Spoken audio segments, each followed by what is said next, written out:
Umaasa ang Department of Education na magdudulot ng mas magandang learning outcomes ang bagong panukalang 3-term school calendar para sa mga mag-aaral.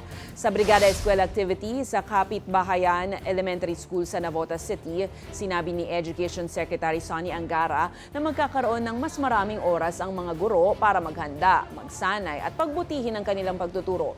Ayon pa sa kalihim, mababawasan din ang pagmamadali sa pagtatalakay ng mga lesson dahil mas may panahon ng mga estudyante para sa mas malalim na pang-unawa sa mga leksyon.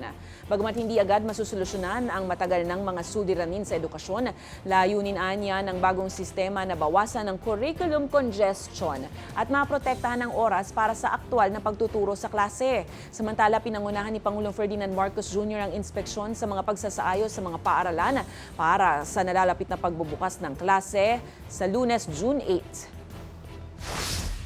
We're hoping na mas maganda yung learning outcomes dahil yung si teacher mas may oras siya maghanda, may oras siya mag-train, tapos mas konti yung exams na ibibigay niya. Nakakatuwang makita na full blast tayo sa educational sector at lahat ng pangangailangan ay hanggat kaya bigay ng pamahalaan binibigay natin. Alam naman natin ang pinakamahalaga para sa ating kinabukasan ay ang pagturo at ang pagtraining sa ating mga kabataan